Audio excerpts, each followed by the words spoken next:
가족보다 더 가깝다고 믿었던 30년 지기 친구. 그리고 내 인생의 절반을 함께한 남편. 이 두 사람이 나 몰래 단둘이 여행을 떠났다면 여러분은 믿어지시나요? 평범한 저녁, 무심코 넘긴 친구의 여행 사진 한 장에서 익숙한 남자의 뒷모습을 발견했을 때 저는 제 심장이 멎는 줄 알았습니다. 남편의 출장과 친구의 휴가, 그 기막힌 우연 뒤에 숨겨진 진실. 믿었던 도끼에 발등 찍힌다는 옛말이 왜 이리도 사무칠까요? 껍데기뿐인 우정과 식어버린 부부의 정, 그 끝자락에서 마주한 중년의 서글픈 민낯. 지금부터 그 기막힌 사연을 들려드립니다. 사연의 주인공, 우리 영숙님의 그날 밤으로 돌아가 봅니다. 그날은 유난히 스산한 11월의 화요일 밤이었어요. 남편은 2박 3일 일정으로 지방 출장을 간다며 아침 일찍 집을 나섰고, 영숙님은 모처럼 혼자만의 시간을 보내고 있었습니다. 다들 아시죠? 남편 없으면 밥하기 싫은 거. 대충 남은 반찬에 물 말아 드시고는 소파에 비스듬히 누워 습관처럼 핸드폰을 켰답니다. 친구들의 소식을 구경하다가 미경이의 프로필에 빨간 점이 떠 있는 걸 봤어요. 미경이. 영숙님과는 고등학교 때부터 단짝이었으니 벌써 30년이 훌쩍 넘은 친구죠. 화려하고 꾸미기 좋아하고 아직 싱글이라 자유로운 영혼인 미경이는 늘 영숙님의 부러움의 대상이었습니다. 얘는 또 어디 좋은데 놀러 갔나 보네. 별 생각 없이 사진을 눌렀습니다. 사진 속 풍경은 남해의 어느 고즈넉한 바닷가더랍니다. 붉게 물든 노을이 바다 위로 내려앉고 갈대숲이 바람에 흔들리는 그 풍경이 참 쓸쓸하면서도 아름다웠겠죠. 사진 밑에는 가을, 그리고 쉼. 바람이 차다. 라는 짧은 글귀가 적혀 있었습니다. 역시 미경이답네 하고 넘기려던 찰나였습니다. 영숙님의 엄지손가락이 허공에서 딱 멈췄어요. 사진 귀퉁이, 그러니까 화면 오른쪽 구석에 잘릴듯 말듯 찍힌 누군가의 뒷모습 때문이었습니다. 초점을 맞춘 건 풍경이었고 사람은 흐릿하게 아웃포커싱 되어 있었지만 영숙님은 숨이 턱 막히는 걸 느꼈습니다. 펑퍼짐한 멜란지색 바람막이 점퍼, 약간 구부정한 어깨, 그리고 결정적으로 뒷짐을 지고 있는 그 남자의 왼쪽 손목에서 번쩍이는 메탈 시계. 영숙님은 떨리는 손으로 화면을 확대했습니다. 손가락을 벌려 사진을 키우고 또 키웠어요. 화질이 깨져서 흐릿해질 때까지. 심장이 귀 옆에서 쿵쿵 뛰는 소리가 들릴 정도였습니다. 그 시기에 작년 남편 환갑 때 영숙님이 큰맘 먹고 백화점 가서 사준 거였습니다. 당신도 이제 좋은 시계 하나 차고 다녀 하면서 채워줬던 바로 그 모델이었어요. 아니, 시계는 그렇다 쳐요. 세상에 그 시계 찬 남자가 한둘이겠습니까? 그런데 그 남자가 신고 있는 등산화. 밑창이 닳아서 버리라고 해도 이게 발에 익어서 편하다며 고집스레 신고 나간 그 낡은 등산화의 뒤축이 흐릿한 사진 속에서도 선명하게 보였습니다. 남편이었습니다. 분명히 오늘 아침 대전 공장으로 간다며 짐을 챙겨 나간 남편이 왜 남해 바닷가에 있는 미경이의 사진 속에 들어있는 걸까요? 영숙님의 머릿속이 하얗게 변했습니다. 손발이 차갑게 식어오는데 등에서는 식은땀이 흘렀어요. 설마 아니겠지. 내가 잘못 본 거겠지. 비슷한 옷 입은 사람이겠지. 입 밖으로 중얼거리며 애써 부정하려 했습니다. 그런데 여자의 직감이라는 게 참 무섭고도 슬프죠. 부정하면 부정할수록 맞다는 확신이 비수처럼 가슴에 꽂히더랍니다. 생각해 보니 이상한 점이 한두 가지가 아니었습니다. 며칠 전부터 미경이가 그랬거든요. 영수가, 나 이번에 좀 쉬고 싶어서 혼자 여행 좀 다녀오려고. 며칠 연락 안 될 수도 있어. 그때는 그저 그래, 너도 힘들 텐데 푹 쉬다 와라 하며 부러워만 했었는데.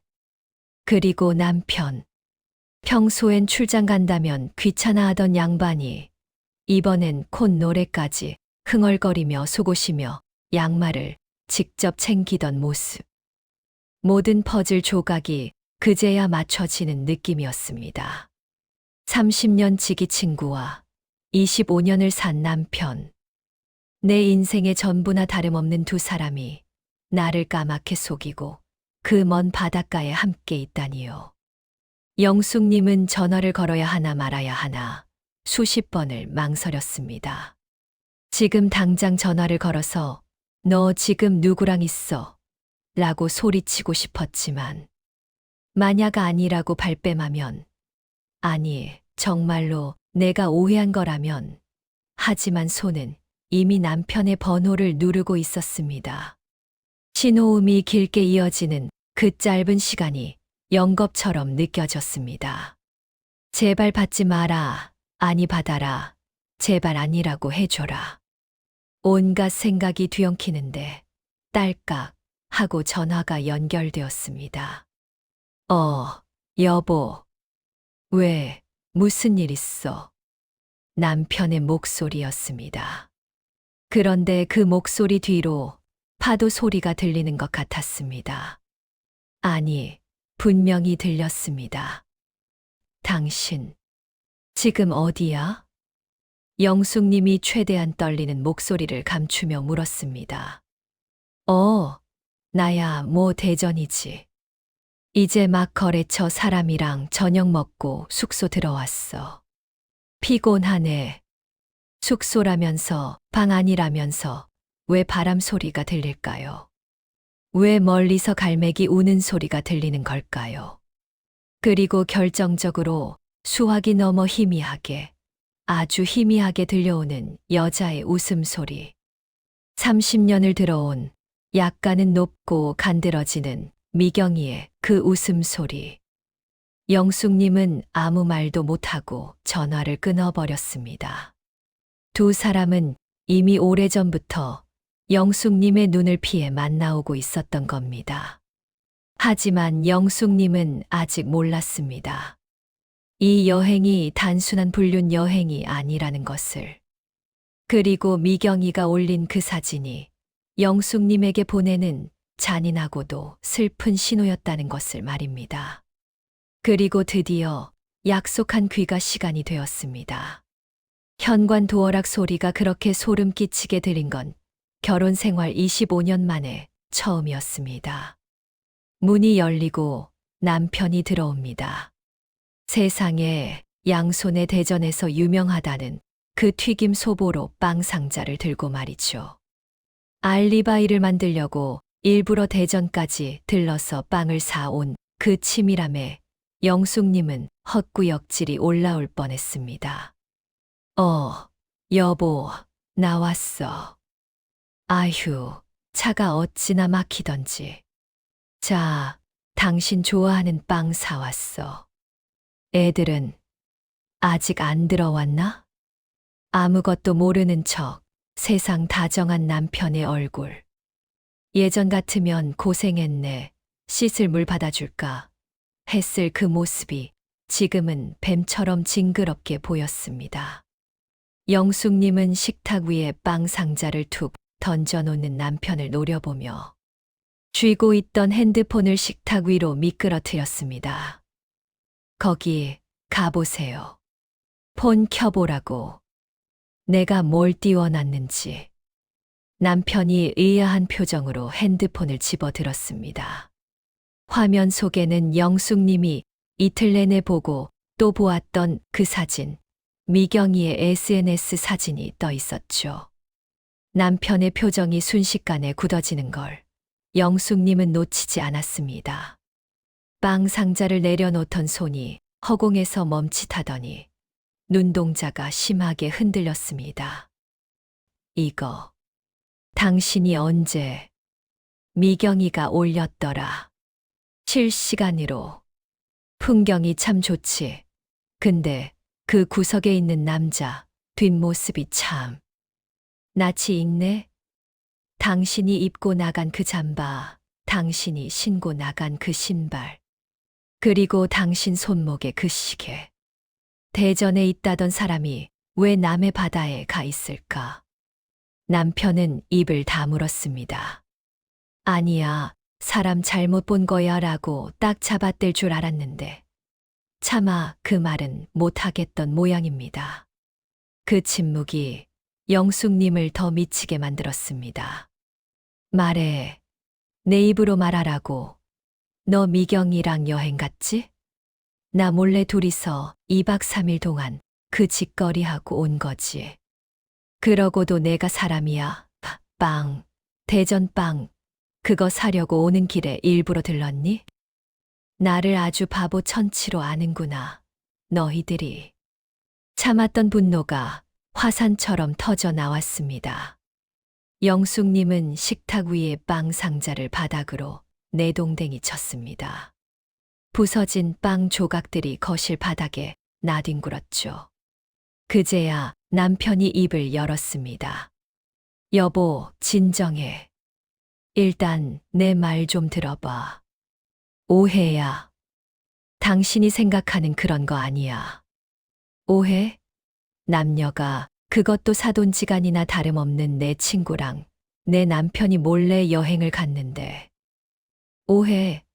잠만 따로 자면 불륜이 아니니? 손만 잡고 잤으면 친구야? 더러워. 더러워서 못 듣겠으니까 닥쳐.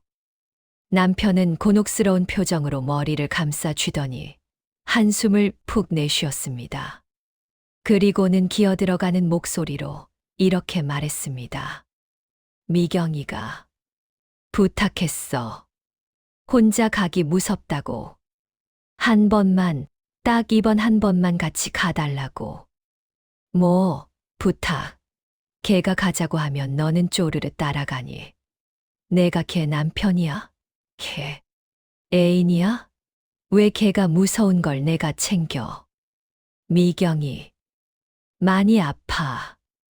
미경이 지금 정상이 아니야. 당신한테는 비밀로 해달라고 죽어도 알리기 싫다고 해서 내가 말 못했어.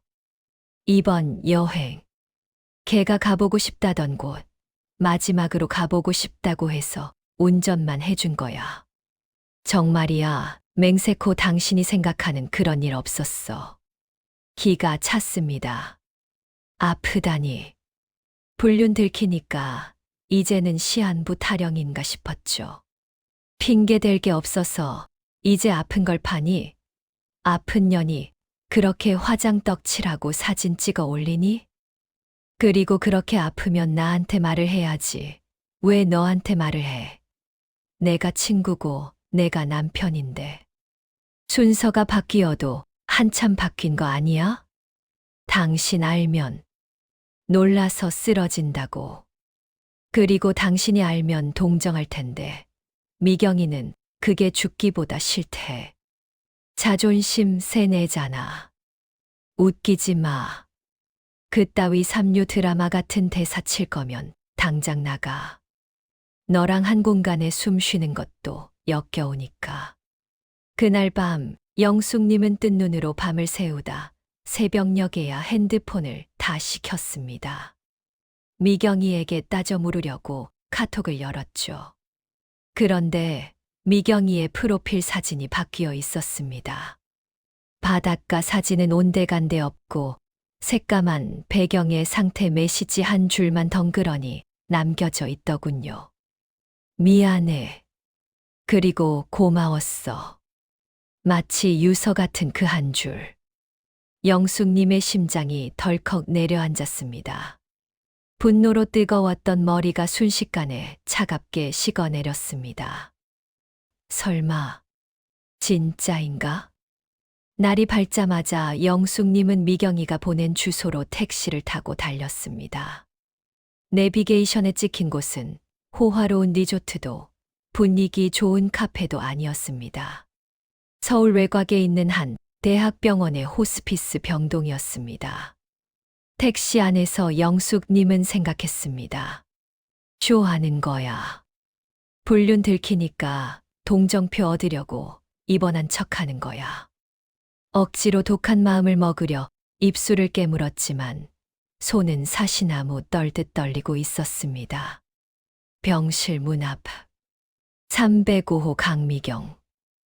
이름표를 보는 순간 심장이 쿵 하고 내려앉았습니다. 문을 열 자신이 없어 한참을 서성이다가 벌컥 문을 열고 들어갔습니다. 그리고 영숙님은 그 자리에 얼어붙고 말았습니다.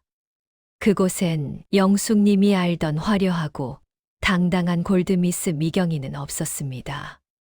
침대 위에 누워있는 건 앙상하게 뼈만 남아 눈만 휑한 낯선 여자였습니다. 왔어. 생각보다 빨리 왔네. 목소리는 쇳소리가 섞여 갈라지고 있었습니다. 영숙님은 따지러 왔다는 사실조차 잊은 채 다리가 풀려 침대 모서리를 잡고 주저앉았습니다. 너 이게 무슨 꼴이야? 미경아, 너 왜 이러고 있어? 미경이가 힘없이 웃었습니다. 놀랐지? 미안해. 이런 꼴 안 보여주려고 했는데.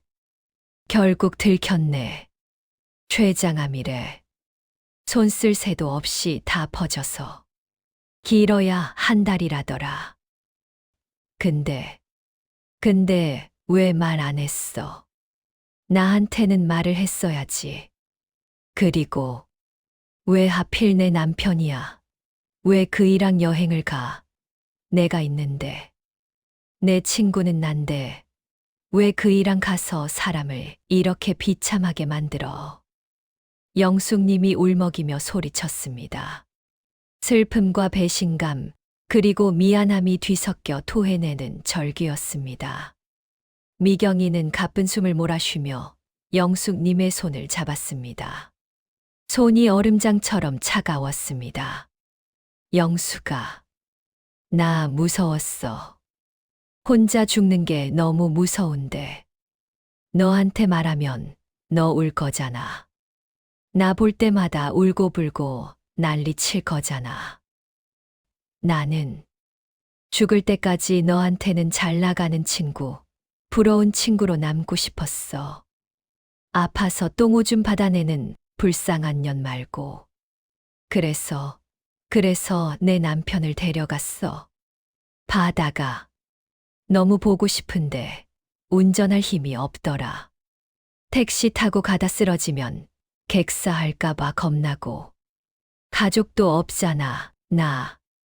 믿을 수 있는 남자가 세상에 철수 씨밖에 없었어. 내가 부탁했어.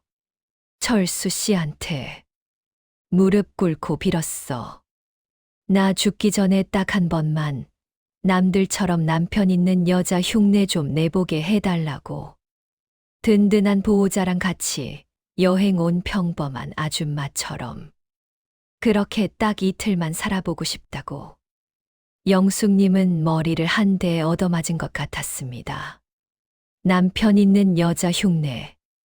평생 혼자 사는 게 편하고 자유롭다던 미경이가 죽음 앞에서는 그토록 평범한 일상을 부러워하고 있었다니. 그 사진, 철수 씨가 찍어준 거 아니야. 지나가는 사람한테 부탁해서 내가 몰래 찍은 거야.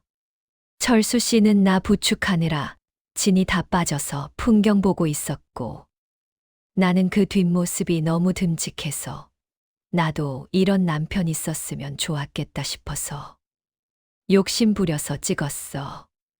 미안해, 영수가. 진짜 미안해. 알고 보니 그 여행은 로맨틱한 일탈이 아니었습니다. 통증이 올 때마다 차를 세우고 진통제를 먹어야 했고, 화장실을 못 가서 남편이 업고 뛰어야 했던 처절한 병구 안의 시간이었습니다. 남편은 바람을 피운 게 아니라 죽어가는 아내의 친구를 위해 묵묵히 보호자 노릇을 해준 것이었습니다. 30만 원짜리 한정식 영수증도 입맛이 없어 아무것도 못 먹는 미경이에게 이거라도 먹여보자 싶어 남편이 억지로 데려갔던 것이었고요. 그때 병실 문이 열리고 남편이 들어왔습니다. 손에는 죽집 쇼핑백이 들려 있었습니다. 남편은 퉁퉁 부은 눈으로 앉아있는 영숙님을 보고 잠시 멈칫하더니 말없이 다가와 영숙님의 어깨를 감싸 안았습니다. 여보. 남편의 목소리를 듣는 순간 영숙님은 남편의 가슴을 주먹으로 펑펑 내리쳤습니다. 나쁜 놈. 나쁜 놈. 말을 했어야지. 내가 미친년처럼 날뛰게 놔두지 말고 말을 했어야지. 친구가 죽어가는데 나는 그것도 모르고 질투나 하고 내가 얼마나 쓰레기 같은 년이 됐는지 알아? 남편은 아무 말 없이 영숙님을 꽉 안아주었습니다. 남편의 셔츠에서 익숙한 파스 냄새가 났습니다. 이틀 동안 거동 못하는 친구를 업고 다니느라 허리에 파스를 덕지덕지 붙인 냄새였습니다. 영숙님은 남편의 품에서 그리고 죽어가는 친구의 앙상한 손을 잡고 꺼이꺼이 통곡했습니다. 미안해, 미경아. 내가 잘못했어. 내가 나빴어. 이제 가지 마. 나랑 있어. 내가 다 해줄게. 내가 너 손발 다 되어줄게. 하지만 미경이는 힘없이 고개를 저으며 희미하게 웃었습니다. 아니야. 나 이제 여한이 없어. 내 제일 친한 친구 남편이 세상에서 제일 좋은 사람이라는 거 확인했잖아. 너 시집 잘 갔다, 기집애야. 그렇게 말하는 미경이의 눈빛이 스르르 흐려지고 있었습니다. 오해는 풀렸지만 다가오는 이별의 시간은 막을 수가 없었습니다. 병실 창밖에는 야속하게도 눈부신 가을 햇살이 쏟아져 내리고 있었습니다. 세 사람의 엇갈린 진심이 하나로 모이는 순간 영숙님은 깨달았습니다. 지금 자신이 흘리는 이 눈물이 질투 때문이 아니라 다시는 돌아오지 않을 시절에 대한 그리움 때문이라는 것을요. 그날 이후 영숙님의 생활은 병원으로 옮겨졌습니다. 남편 밥 차려주는 것도 집안일도 다 제쳐두고 미경이 곁을 지켰습니다. 나한테 오지 마. 내 남편 밥이나 챙겨줘라고 밀어내는 미경이에게 영숙님은 억지를 부렸습니다. 시끄러워. 나중에 다 청구할 거야. 간병비 비싼 거 알지? 하면서요. 하지만 그 시간은 야속하게도 너무나 짧았습니다. 의사가 말한 한 달은 거짓말처럼 딱 3주 만에 끝이 났습니다. 마지막 순간 미경이는 마약성 진통제 때문에 의식이 오락가락했습니다. 영숙님이 젖은 수건으로 미경이의 마른 입술을 죽여주는데 미경이가 희미하게 실눈을 뜨더랍니다. 그리고 허공에 대고 손을 휘저으며 헛소리를 했습니다. 여보, 나 추워. 보일러 좀 올려줘. 평생 독신으로 당당하게 살았던 내 친구. 하지만 무의식 속 깊은 곳에는 누군가에게 기대고 싶고 여보라고 부를 사람이 필요했던 외로움이 다리를 틀고 있었던 겁니다. 영숙님은 그 손을 꼭 잡고 자신의 남편을 불렀습니다. 여보, 당신 여기 와서 손 좀 잡아줘. 미경이가 찾아 당신을 찾는다고. 병실 밖에서 서성이던 남편이 달려와 주저없이 미경이의 그 앙상한 손을 두 손으로 감싸 쥐었습니다. 처제. 나 여기 있어. 형부 여기 있어. 걱정 마. 남편은 친구를 처제라고 불렀습니다. 피 한 방울 섞이지 않았지만 우리는 가족이라고. 그러니 무서워하지 말고 가라고. 그 투박하고 따뜻한 손길을 느끼며 미경이는 아주 옅은 미소를 지은 채 영숙님의 손을 잡은 채로 마지막 숨을 거뒀습니다. 장례식장은 썰렁했습니다. 부모님도 일찍 돌아가시고 형제도 없이 혼자 살았던 미경이. 찾아올 손님이라곤 동창 몇 명과 회사 동료들이 전부였습니다. 그 빈소의 상주 자리에 누가 섰는지 아십니까? 바로 영숙님의 남편 철수 씨였습니다. 내가 할게. 미경이 가는 길 외롭지 않게 내가 오빠 노릇, 형부 노릇 마지막으로 해줘야지. 남편은 검은 양복에 완장을 차고 3일 내내 빈소를 지켰습니다. 영정사진 속 미경이는 그 문제의 여행지, 남해 바다에서 찍은 독사진 속 얼굴로 환하게 웃고 있는데 그 앞에서 국을 푸고 손님을 맞는 남편의 뒷모습을 보며 영숙님은 하염없이 눈물을 훔쳤습니다. 저 남자의 저 듬직한 등을 미경이는 얼마나 부러워했던 걸까요? 그리고 나는 저런 남자가 내 곁에 있다는 게 얼마나 큰 축복인지 왜 모르고 살았던 걸까요?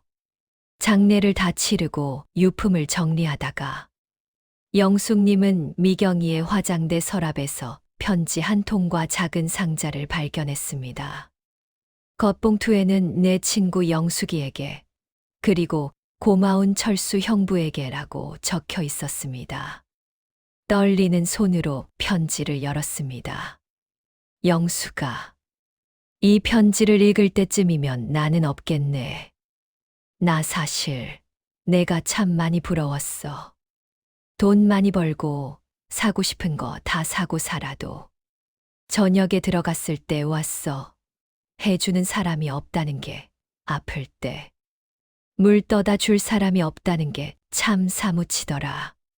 그래서 내가 염치불구하고 내 남편 며칠 빌렸다. 너한테 말하면 내 성격에 남편 등 떠밀어 보냈겠지만 속으로는 신경 쓰였을 거 아니야. 그래서 몰래 갔어. 미안해. 대신에 내가 대여료는 톡톡히 낼게. 상자 열어봐. 내 남편 시계만 사주지 말고 내 것도 좀 챙겨. 그리고 형부, 낡은 등산화 좀 제발 버려요. 내가 새 거 사놨으니까 그거 신고 이제 영숙이랑 둘이서 좋은 데 많이 다녀요.